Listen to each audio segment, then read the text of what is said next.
Ser Podcast. Las 8 de Hoy por Hoy en Ser Podcast. Hola, muy buenos días. El accidente ocurrió ayer domingo a la altura de Adamuz, en Córdoba, a las 8 menos cuarto de la tarde. Un tren Irio que había salido de Málaga e iba a Madrid descarriló justo en el momento en el que por la otra vía pasaba en dirección contraria un Alvia con dirección a Huelva. Pasaba a 200 kilómetros por hora. Los últimos vagones del Irio, que fueron los que se salieron de la vía, chocaron con los dos primeros vagones del Alvia, que salieron despedidos y cayeron por un talud de varios metros.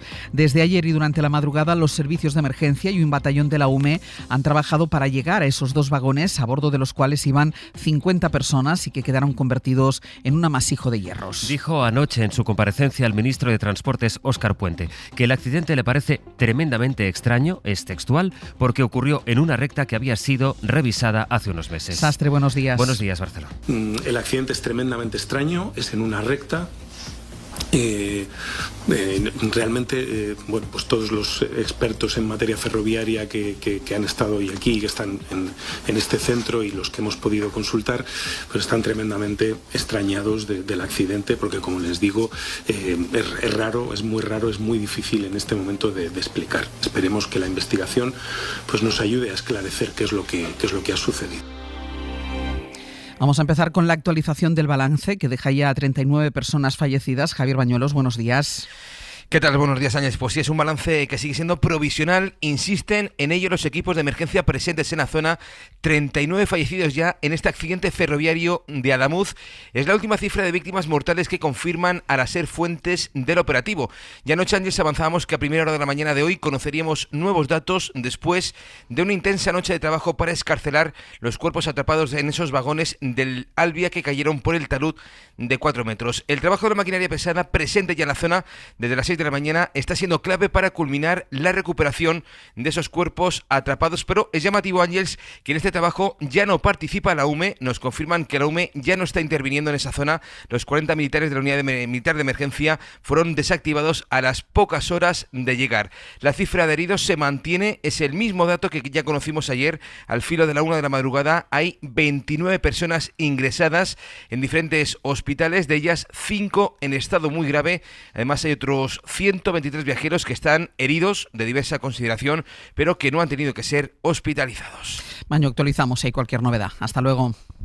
Un abrazo hasta ahora. El frenazo que pegó el tren primero nos alertó, pero luego vino seguido de otro frenazo muy grande, que fue cuando se empezaron a caer las cosas del tren, la mesa se arrancó por completo, se nos cayó encima.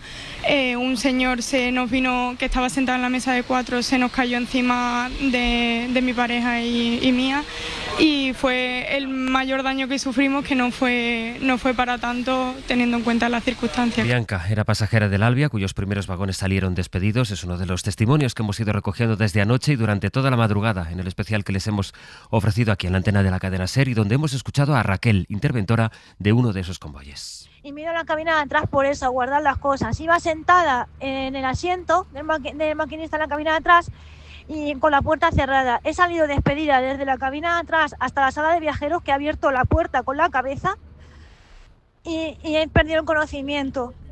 Pero bueno, he podido andar hasta la zona de donde están los bomberos y demás. Adamuz es un pueblo de Córdoba, de la provincia de Córdoba, en el que viven 4.000 habitantes que desde las 8 menos cuarto de la tarde se volcaron en intentar ayudar a los heridos. Esta madrugada hemos hablado aquí en la SER con el alcalde, que es Rafael Moreno. Agradecerle al pueblo de Adamuz porque se ha volcado desde el primer minuto. La gente ha traído mantas, ha traído comida, ha traído de todo. Incluso ha habido voluntarios allí ayudando a las personas heridas. Había una persona con un quad que era el único medio que podía acceder, una persona aquí desde Adamuz con un quad todoterreno, trasladando heridos y bueno, así se ha volcado el pueblo. Las tareas son especialmente complicadas con esos dos vagones del Alvia que cayeron por ese talud de 4 metros de profundidad, de difícil acceso, y donde será complicado también que llegue ahora la maquinaria pesada necesaria. De hecho, iban a ser claves estas primeras horas del día, cuando llegue ya la luz natural a ese punto. En el Polideportivo de Adamuz está María Eugenia Vilchez. Buenos días. Buenos días, Ángeles. Pues la oscuridad de la noche que nos ha ido acompañando durante estas últimas horas está cediendo ya. A esta hora ya está empezando a clarear y en poco más de media hora habrá amanecido aquí en Adamuz, lo que debe mejorar las condiciones para el rescate de las víctimas de este accidente que siguen, como sabéis, atrapadas en los vagones. Durante la noche y con ayuda de luces y generadores de emergencia, los equipos han seguido trabajando sin descanso, coordinados por la Junta en el puesto de mando avanzado. Aún quedan personas atrapadas en los vagones siniestrados, aún quedan también desaparecidos cuyas familias no han podido ponerse en contacto con ellos. Adamuz y sus vecinos no han dormido pensando en las víctimas de esta tragedia. El trasiego no ha parado durante la noche, la carretera sigue cortada, incluso también para los medios de comunicación, que todavía no hemos podido acceder al lugar del incidente. María Eugenia, ¿tuviste al llegar ayer cómo se montó incluso un hospital de campaña? Sí, se montó un hospital de campaña con sanitarios y personal de emergencias venidos prácticamente de toda Andalucía, de Extremadura, de Castilla-La Mancha y de otras comunidades. Aquí se atendió inicialmente a las primeras personas, a los primeros heridos. Muchos de ellos llegaron a pie, otros en autobús, otros en coches particulares, otros en los coches de las personas y de los operativos de emergencia. Aquí se atendió inicialmente a las personas que sufrieron el accidente y finalmente, casi prácticamente a las 2 de la mañana, ese operativo finalizó y empezaron a volver a sus lugares de origen, sí, en autobuses o, en el caso de las personas que tenían heridas de gravedad, a los hospitales que han ido acogiendo a estos pacientes, el de Córdoba y el del resto de provincias andaluzas. María Eugenia, gracias. A vosotros. Hasta ahora hemos ido detallando esta madrugada el despliegue de medios en Adamuz para atender a los fallecidos y también a los heridos, trasladados, como nos decía ahora María Eugenia, a varios centros. Radio Córdoba, Álvaro Guerrero, buenos días. Sí, Ángeles, buenos días. Bueno, con los últimos datos que tenemos, 39 cadáveres han levantado los 16 forenses que están movilizados para esta emergencia. 5 personas están muy graves hospitalizadas, 24 graves también en hospitalización, y fuentes sanitarias indican a la cadena SER que está siendo complicado la identificación de las víctimas, de los heridos. En muchos casos no se pueden comunicar por la gravedad de sus heridas y también porque cuando vamos en el tren tendemos a soltar nuestros objetos personales, por lo tanto se han encontrado a víctimas sin documentación y además se suma que las víctimas cayeron, las del Albia, a una zona embarrada, por lo tanto han llegado prácticamente con lo puesto al Hospital Reina Sofía. Como decías, estamos muy pendientes de esa actuación de los servicios de emergencia. La Unidad Militar de Emergencias ya no está actuando en la zona, aunque sí fue activada en los primeros momentos de la catástrofe, a donde se trasladaron junto a guías caninos. Ahora está actuando maquinaria pesada en esos 2 vagones más afectados por la colisión. La cifra de víctimas mortales podría empeorar, lo avanzaba el presidente de la Junta, Juan Manuel Moreno. Un accidente duro, un accidente muy grave, ferroviario, probablemente va a ocasionar más de 20 fallecidos y donde a lo largo de esta noche y probablemente mañana van a seguir con los trabajos de recuperación de cuerpos, ¿no? Recordamos que se han activado puntos de atención para los familiares de las víctimas, porque eso es lo que más incertidumbre genera hasta ahora, Ángeles, las personas desaparecidas. Recordamos 910 10 20 y puntos de atención psicológica también en las estaciones. Las fuerzas de seguridad y las autoridades han pedido despejar al máximo las carreteras de acceso a Adamuz y piden a la ciudadanía que no acuda a los hospitales de la ciudad de Córdoba, salvo en caso de extrema necesidad, evidentemente. El Centro de Transfusión de Sangre también llama a la población a que acuda para aumentar también las reservas. Ha sido una noche muy larga en los hospitales de Córdoba y en especial en su hospital de referencia, en el Reina Sofía, no solo por el trabajo de los médicos y los sanitarios, sino también por las escenas que se han vivido a sus puertas, familiares que se acercaban para saber si estaban allí sus parientes y cómo estaban, familiares que no sabían dónde acudir. En el Reina Sofía ha estado toda la noche María José Martínez. Buenos días. Buenos días, Ángeles. Ahí has podido escuchar, María José, las historias de muchos de los pasajeros, ¿no? Algunos volvían de presentarse a una oposición en Madrid.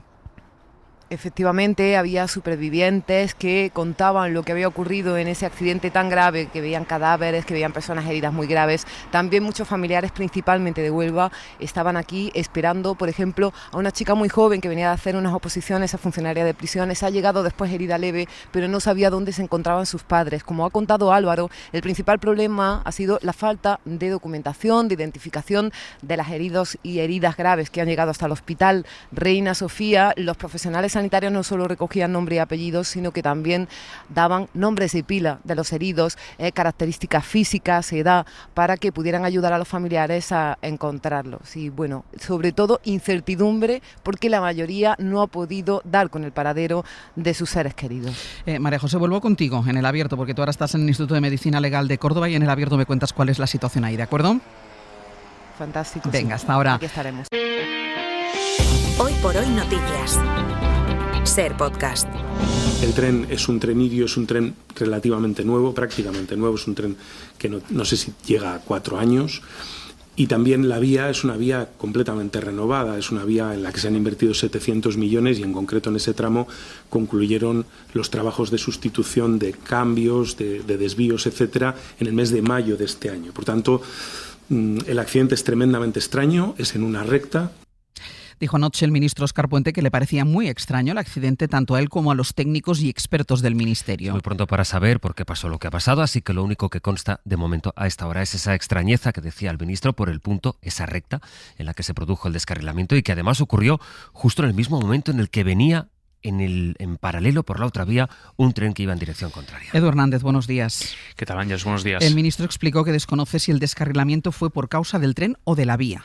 Sí, de hecho es muy pronto para determinar la causa o las causas exactas de este accidente. El ministro se encomienda a la investigación de la autoridad competente, que es la Comisión de Investigación de Accidentes Ferroviarios. Le escuchamos.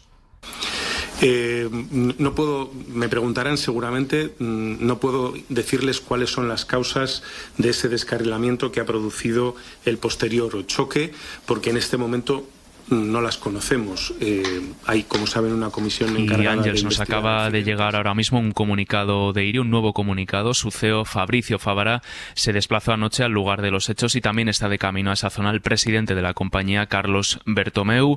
Irio señala lo mismo que el ministro. Se trata de un tren nuevo, fabricado en 2022 y que, ojo, fue revisado el pasado 15 de enero, es decir, hace 4 días. La operadora italiana se pone a disposición de la CIAF y ha cancelado toda su agenda prevista para Fitur. El accidente va a obligar a tener hoy, al menos hoy, interrumpida la circulación de trenes entre Madrid y Andalucía. Sí, tenemos unas 220 frecuencias afectadas, según lo que hemos podido contabilizar de las webs de los 3 operadores, de Renfe, de Wigo y de Irio. En el caso de la primera, la mayoritaria son 153.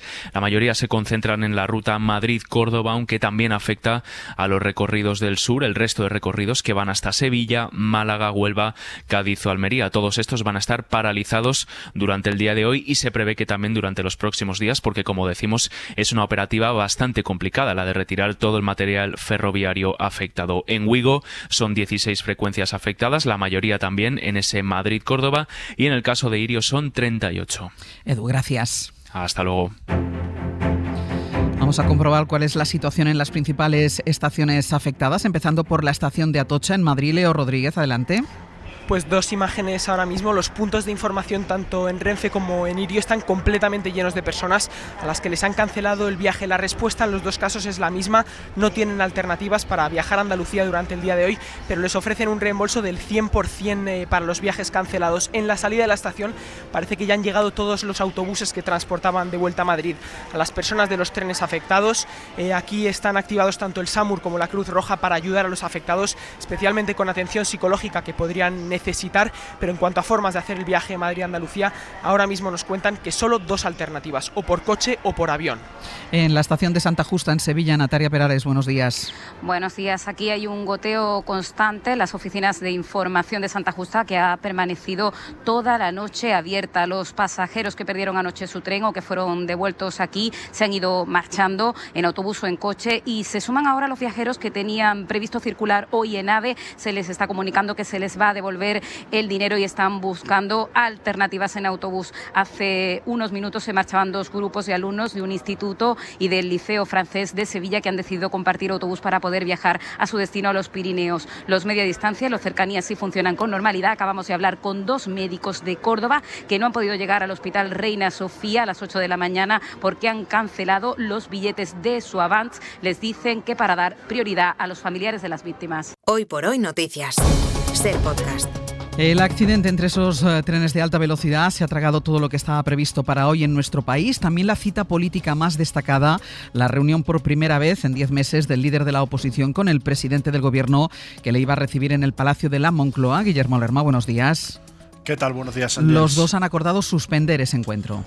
Sí, el presidente del gobierno ha suspendido de hecho toda la agenda que tenía prevista para hoy, por supuesto también ese encuentro con el líder del PP, que anoche mandó un mensaje a Sánchez sugiriendo posponer esa cita, algo que acordaron los equipos de ambos dirigentes que estuvieron en contacto durante la noche de ayer. El encuentro de esta tarde iba a ser el primero de una ronda de reuniones que el presidente del gobierno iba a mantener esta semana con los portavoces de los grupos para analizar el contexto internacional, una ronda que va a quedar también pospuesta. Toda la atención debe estar en la emergencia, escribió ayer el líder del PP en redes sociales. Sánchez aseguraba que todos los servicios de emergencia están trabajando de forma coordinada y sin descanso. Los presidentes de prácticamente todas las comunidades pusieron ayer a disposición de la Junta y del Gobierno Central sus recursos. Las condolencias llegaron desde todos los partidos. La única nota discordante la puso Ángels, el líder de Vox, Santiago Abascal, que aún con las víctimas en los trenes escribió en redes: por desgracia, como en tantas catástrofes, no puedo confiar en la acción de este gobierno.